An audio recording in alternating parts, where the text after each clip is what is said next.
Merhaba arkadaşlar, kanalıma hoş geldiniz. Bugün sizlerle bu düz yastıkları yapıyoruz. Yastık kılıfı olmayanlar için bu şekilde kendiniz rahatlıkla hazırlayabileceğiniz yastık kılıfları yapıyoruz.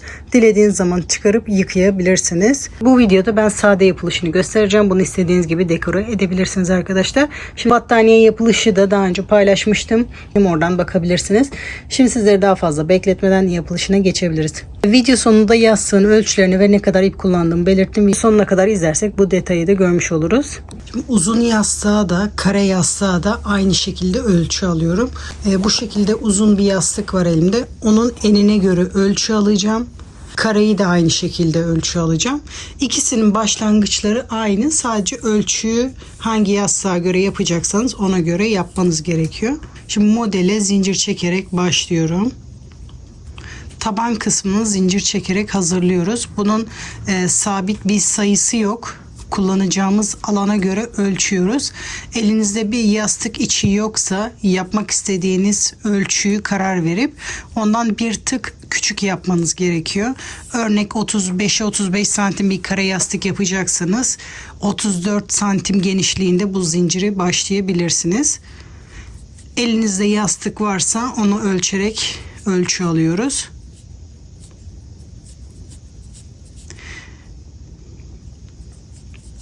Şimdi zincir çekmeye başladım.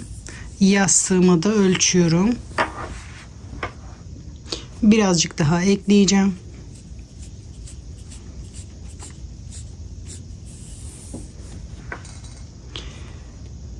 Bir tık küçük yapıyoruz ki yastığı tam kapsasın diye. Aynı ölçülerde yaparsak esneme oluyor ve hafif bolluk oluyor ileride. Bir tık küçük yaparak ölçü alıyoruz. Uzun yastığı da aynı şekilde ölçü alıyoruz. Onu yaparken uzun tarafından yapıyorum ki açıkta kalan kısmı aşağıda kalsın. Bu şekilde kısa taraftan da başlanabilir ama açıkta kalan kısmı kenarda kalır. O görüntü hoşunuza gidecekse o şekilde de yapabilirsiniz. Uzun yastığı da bu şekilde kenardan beri ölçüyorum. Kenara kadar örmüşüm. Biraz fazla örmüşüm. Bu ilk sırayı kurarken sıramı kurduktan sonra fazlalık zinciri sökeceğim. Uzun yastığı da bu şekilde ölçü alıyoruz. İki yastığın da yapılışı aynı. Önemli olan bu ölçüm kısmı. Ölçtükten sonra hepsinin yapılışı aynı. İkinci zincire batarak sık iğne yapmaya başlıyoruz. Bu şekilde birer teline batarak sık iğne yapıyoruz sıra sonuna kadar. Bir değişiklik yok. Her zincirin içine birer tane sık iğne yapıyoruz. Bunu bu şekilde sıra sonuna kadar yastığın uzunluğunca sık iğne yapıyoruz. Bu şekilde bütün zincirlerin içine birer tane sık iğne yaparak sıra sonuna kadar yapalım. Şimdi sıra sonuna kadar bütün zincirlerin üzerine birer tane sık iğne yaptım. Ben şu anda uzunu çalışıyorum videoda. Şu şekilde kenarda tuttuğum zaman bakın tam kenar dikişine kadar gelmedim. Bu yastığı takınca içinde daha tok duracak. Bu şekilde tam kenara kadar yapmayalım. Biraz küçük yapalım. Şimdi fazlalık zincir var. Bunu dönüş yaptıktan sonra sökeceğim. Şimdi bu köşedeki boşluğa bir tane kenar için yapıyorum sık iğne. Bir tane de dönüş yapıyorum. Yani sonuncu zincire toplamda 3 tane sık iğne yapmış oluyorum. Şimdi diğer yöne doğru gidiyoruz. Tek parça olduğu için dikişsiz bu şekilde dönerek tamamlayacağız yastığımızı. Şimdi sırasıyla diğer yöndeki zincirlere birer tane sık iğne yapıyoruz. Karede de aynı şekilde kenara gelene kadar yapıyoruz. Bu şekilde sıra sonuna kadar yapalım. Karede de aynı şekilde bu şekilde tam kenar dikişine gelmeyecek. Biraz küçük bırakarak bunu da aynı şekilde dönüyoruz. Bunu da aynı şekilde son zincirde toplamda 3 tane oluyor. Bir tane kenar, bir tane de diğer yön için. Bunda da sırasıyla bütün zincirlere birer tane sık iğne yaparak sıra sonuna kadar yapalım. Şimdi sıra sonuna kadar bütün zincirlere sık iğnemi yaptım. Sonuncuya geldim. Diğer tarafta bu dönüş zincirinde 3 tane sık iğne yapmıştık. Şimdi bir tane bu taraftaki sıra için, burada başlangıçta bu taraf için yapmıştık. Şimdi bir tane de kenar için yaparak sırayı bitiriyorum. Buraya işaretimi ekliyorum. Burası başlangıç yeri diye. Şimdi son zincire 2 tane sık iğne yaptıktan sonra bu ilk yaptığım sık iğnenin tepesine sık iğne yaparak yeni sıraya başlıyorum. Artık bundan sonra hiç çoğaltma eksiltme yapmıyoruz. Bütün sık iğnelerin tepesine birer tane sık iğne yaparak bunu dönüyoruz. Çoğaltma eksiltme yok. Bütün sık iğnelerin tepesine birer tane batarak diğer kenara kadar gelelim. Burada çoğaltma eksiltme yapmayacağız. Sadece dönerken nasıl döndüğümü göstereceğim. Buraya kadar, kenara kadar yapalım. Karede de aynı şekilde, uzunda da aynı şekilde buraya kadar yapalım. Dönüş yerine kadar geldim. Burada da çoğaltma eksiltme yapmıyorum. Sık iğnelerin tepesine birer tane batarak dönüş yapıyorum. Sırasıyla diğer sıradaki şimdi burası kıvrılmaya başladı. Burası normal çünkü katlanan bir yastık olacak. Bu şekilde sırasıyla diğer taraftaki sık iğnelerin tepesine de batarak sıra sonuna kadar yapalım. Şimdi burada fazlalık zinciri vardı, onu da söküyorum.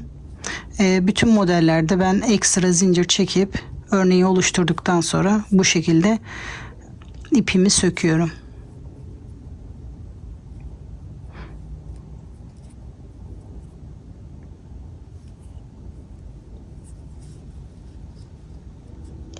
Örneğin olduğu yerde kendisi duruyor zaten. Sonra bu ipi arkada saklayabiliriz. Şimdi sıra sonuna kadar yapalım. Sıra sonuna kadar geldim. Gördüğünüz gibi bu işaret aldığım yer. Normal sıraymış gibi devam ederek sık iğne yapmaya devam ediyorum. Ek yeri belli olmayacak bu şekilde. Şimdi sırasıyla yapıyoruz. İşaretimin de yerini değiştirebilirim.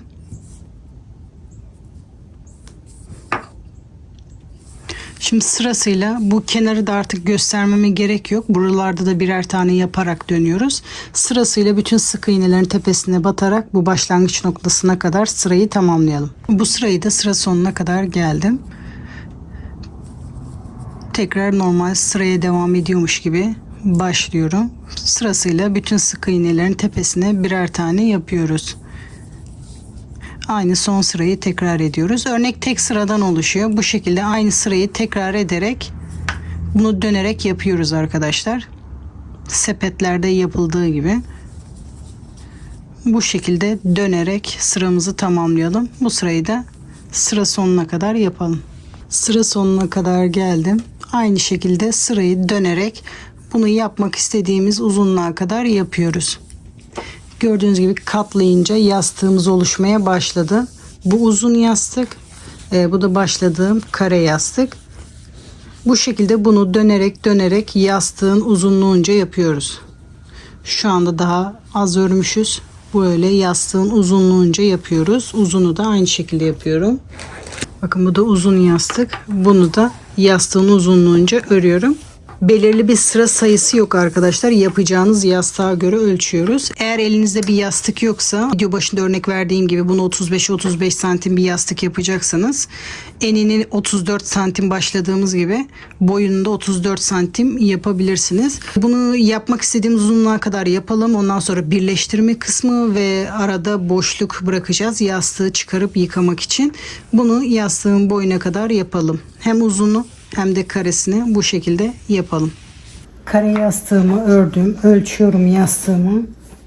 Bu şekilde istediğim ölçüye kadar gelmiş. Aynı şekilde uzun yastık da bakın birleştirme kısmına kadar geldi. Bir tık küçük bıraktım. Şimdi bunu da bu şekilde birleştirmeye başlayabiliriz.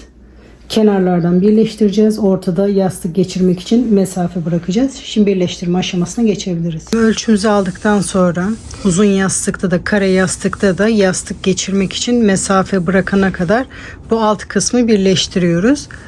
Şimdi bunu dönerek gittiğimiz için yastık biraz hafif döndü. Gördüğünüz gibi düz gitmiyor.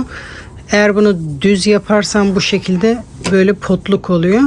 Ben de o yüzden kenarın gidişatına göre katlayıp ona göre mesafe bırakacağım. Şimdi ilk önce birleştireceğim yeri belirliyorum. Bu kenardan bu kadar, diğer kenardan da aynı şekilde mesafe bırakıyorum. Aynı yerden işaret alıyorum. Sayarak da yapabilirsiniz.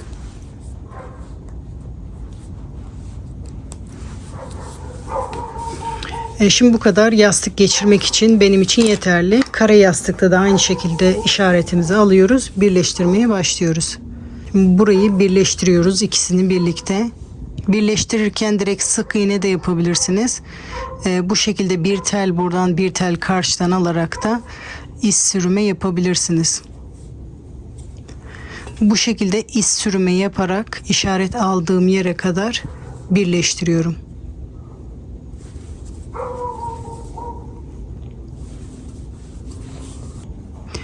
İşaret aldığım yere kadar iz sürümü yaptım. Şimdi işaretimi çıkarıyorum. Şimdi tek olarak iz sürümü yapmaya devam ediyorum. Yastık geçirirken burası çok sünmesin, esnemesin diye. Şimdi burada tek olarak iz sürümü yapmaya devam ediyorum. Birleştirme yapmıyorum. Arka teline batarak bu şekilde iz sürme yapmaya devam ediyorum. Bu işlemi diğer işareti aldığım yere kadar devam ediyorum. Bunu sadece yastığın ağız kısmı için yapıyoruz. Bu şekilde bu işareti aldığımız yere kadar iz sürme yapalım. Tek olarak işareti aldığım yere kadar geldim. Buradan tekrar birlikte birleştirmeye devam ediyorum. Buraya kadar tek yaptık. Şimdi işareti aldığım yerden sonra da çift olarak birleştirmeye devam ediyorum. Bu işlemi kenara kadar yapıyoruz.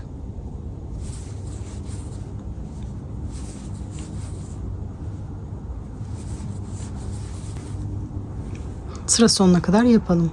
Birleştirme işlemini tamamladım. Sonuncusunu yaparak bir zincir çekiyorum. İpimi burada kesiyorum. İpimizi içeri çekerek bunu içeride saklıyoruz.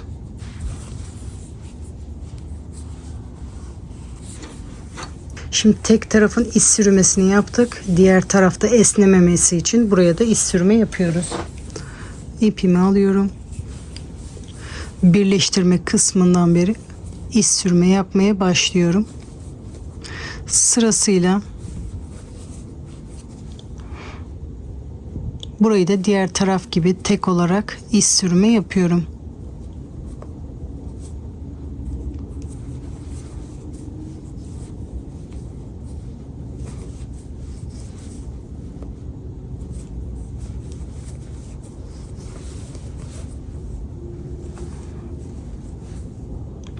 Burayı da sıra sonuna kadar iz sürme yapalım. Burayı da sıra sonuna kadar geldim. Sıra sonunda da son bir iz sürme yapıyorum. Bir zincir çekerek ipimi burada kesiyorum. Sonra bu ipi de saklıyoruz. Şimdi yastığımız hazır. İsterseniz bağcık yapabilirsiniz. İsterseniz düğme dikebilirsiniz. Zincir çekerek bağcık yapıyorum. Siz de o şekilde yapabilirsiniz. Bu şekilde zincir çekerek de bağlama ipi hazırlayabilirsiniz. Buraya fermuar da dikebilirsiniz. Zincirimi düğüm atacak uzunlukta yaptım. Bu ipi de saklıyorum. Zincirlerin içinde ip gezdirerek saklıyoruz.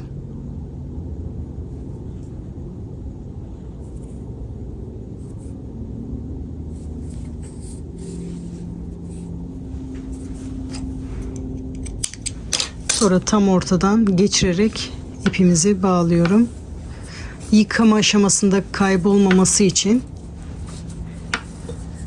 tam ortadan ipimi ortalıyorum. Burada sıkı bir düğüm atıyorum. Ondan sonra diğer tarafla bağlama işlemini yapıyorum. Bu şekilde olunca ipimiz kaybolmaz. Şimdi bunun içine yastığımızı geçirebiliriz. Yastıkların bitmiş hali bu şekilde. Kare yastığım 45'e 45 santim, ona yaklaşık 400 metre kadar ip gitti. Uzun yastığımın boyu da 55 santim uzunluğunda, 25 santim genişliğinde uzun bir yastık yaptım. Buna da yaklaşık 300 metre kadar ip gitti. Videoda sadece yastık kılıfını göstermek istedim. Kumaş yastığı olmayanlar bu şekilde bunları yaparak süsleyebilirler. Bunu dilediğiniz gibi dekore edebilirsiniz arkadaşlar. Üzerine çiçekler, motifler, köşelerde püskül ve pompon ekleyerek buna hareket katabilirsiniz. De zamanla bunları süsleyip sizlere göstereceğim arkadaşlar. Takipte kalın. Modelin yapılışı bu kadar. Umarım sizler de yaparken keyif almışsınızdır. Sıradaki videolarda görüşmek üzere.